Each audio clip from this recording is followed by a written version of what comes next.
All right, guys, welcome back to the garage. I've been away for a bit, summer here, and getting a little bit of vacation time in, so I haven't had much time to get out and play.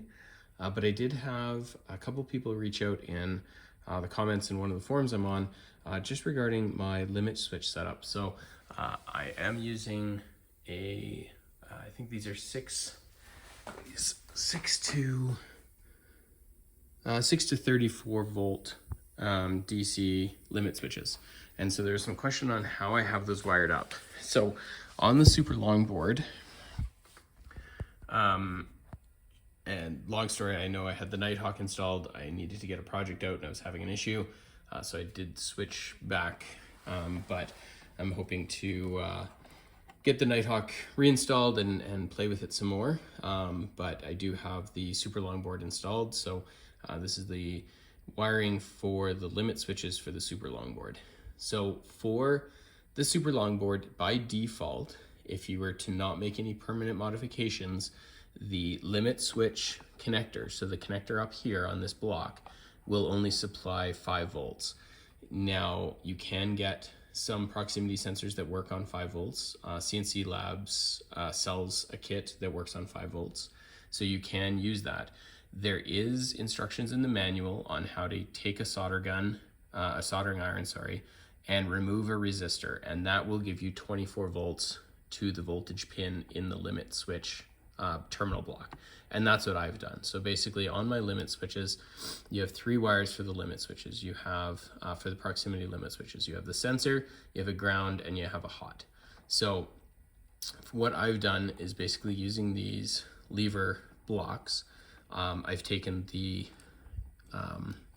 ground off of the terminal block, and I've taken the hot off of the terminal block and just bridged those together for all of the limit switches. So this is my 2 Y switches, my X and my Z switch, and then just connecting back to the voltage and the ground for this terminal block. And then the black wires here are the different individual sensor pins. So that's how I currently have them wired up. But if you didn't want to make a permanent modification to your board, but you still need to get more than 5 volts to the limit switches, what you can do is basically on the board here, you have switch 1 and switch 2. These are both, these switch ports what you can do is just take a jumper wire off of here, off of the positive of the switch pin. So not the, sorry, let me get that.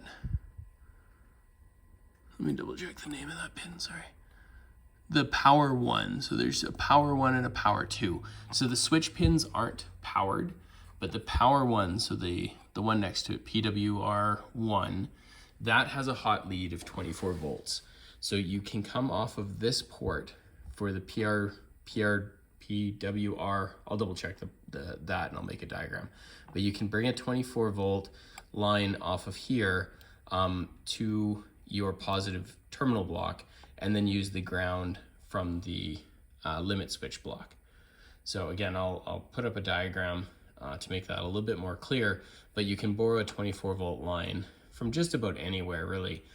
As long as it's outputting 24 volts, you're good to go. So that's one way you could borrow 24 volts and not have to worry about making a permanent modification. CNC Labs does, in their resource guide for the super long board, definitely points out the 2 connections that you need to make adjustments to if you want to change your limit switch voltage to 24 volts. Just keep in mind that because of the size of that resistor that you're pulling off, it's reasonably easy to pull off, but it might be much harder to put back depending on your soldering skills. So it is a semi-permanent modification to the board.